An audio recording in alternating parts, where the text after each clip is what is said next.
Hello friends, आप सभी को स्वागत है जीवन कनेक्शन में। यहाँ पर मैं लाइफस्टाइल और फिटनेस से रिलेटेड वीडियो लेकर आती हूँ जो आपको डेली लाइफ में हैप्पी, हेल्दी और मोटिवेटेड रहने में मदद करती है। आज मैं बात करने वाली हूँ सर्दी की मौसम में होने वाली कुछ वायरल फीवर के बारे में। 6 प्रकार के बुखार जो आपको मॉनसून में प्रभावित कर सकते हैं। ये विभिन्न प्रकार के बुखार के लक्षण एक दूसरे से बिल्कुल अलग हैं। गर्मी की हीट से कुछ राहत देने के लिए मॉनसून आया है। दरअसल लोग सूरज की चिलचिलाती धूप से बचने के लिए बारिश के लिए हौंफते हैं।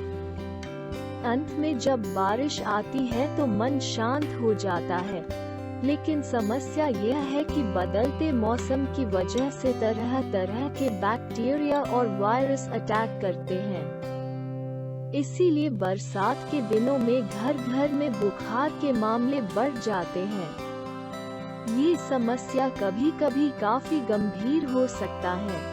बहुत से लोग बरसात में होने वाले बुखार को वायरल फीवर समझते हैं और इस पर ध्यान नहीं देते। दवा लेने से बुखार से छुटकारा मिलता है, लेकिन डॉक्टर लोग ऐसा करने से मना करते हैं। दरअसल यह वायरल फीवर कई तरह का हो सकता है, जैसे कोविड, डेंगू, मलेरिया हो सकता है। हल्का बुखार भी टाइफाइड हो सकता है। नतीजतन, अगर इस मामले में उचित निदान और उपचार नहीं है, तो यह कितना भयानक हो सकता है इसका अंदाजा लगाया जा सकता है। और उचित दवा के बिना बीमारी कई दिनों तक रह सकती है और शरीर को कमजोर कर देता है। इसलिए अगर आपको इस मौसम में बुखार है तो आपको इसे नजरअंदाज नहीं करना चाहिए और इसके लक्षणों पर नजर रखनी चाहिए, क्योंकि इन अलग अलग तरह के बुखार के लक्षण एक दूसरे से बिल्कुल अलग होते हैं। इसके अलावा आपको डॉक्टर से सलाह लेनी चाहिए। इतना ही नहीं, मॉनसून के मौसम में मच्छरों का संख्या भी कई गुना बढ़ जाता है और मच्छरों के काटने से डेंगू, मलेरिया और चिकनगुनिया जैसी बीमारियों का खतरा भी कई गुना बढ़ सकता है। डेंगू के लक्षणों में तेज बुखार और जोड़ों में दर्द शामिल हैं। मलेरिया के मामले में बुखार, ठंड लगना और सिर दर्द जैसे लक्षण दिखाई देता है, और चिकनगुनिया होने पर शरीर की कई गांठों में दर्द होता है।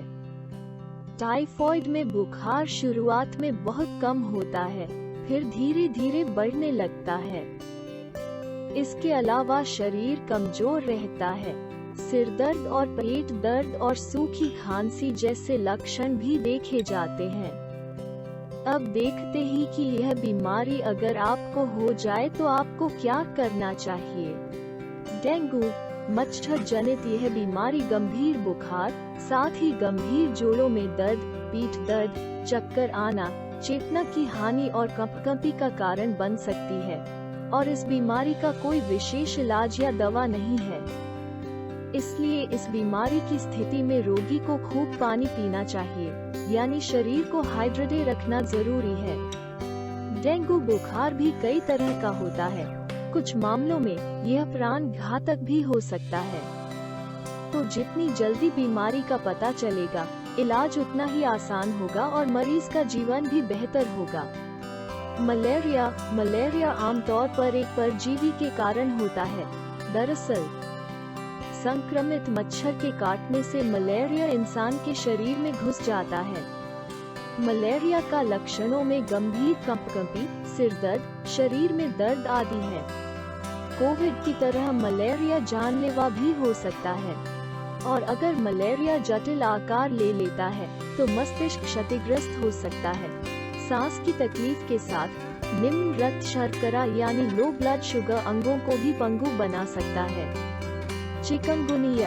चिकनगुनिया भी मलेरिया के समान संक्रमित मच्छर के काटने से मनुष्यों में फैल सकता है।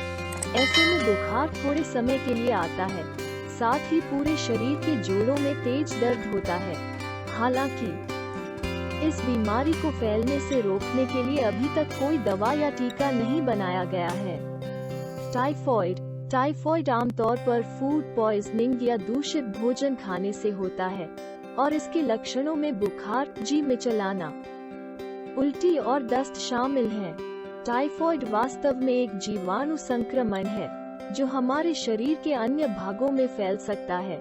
यदि इस बीमारी के लक्षण दिखाई देते हैं तो जटिलताओं से बचने के लिए उपचार जल्दी शुरू किया जाना चाहिए।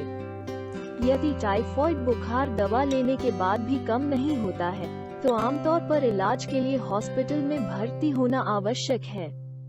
वायरल फीवर, मॉनसून के मौसम में नॉन कोविड फीवर या वायरल सीजनल फीवर के मामले भी बढ़ जाते हैं। इस बुखार के साथ आमतौर पर खांसी और जुकाम जैसे लक्षण देखने को मिलते हैं।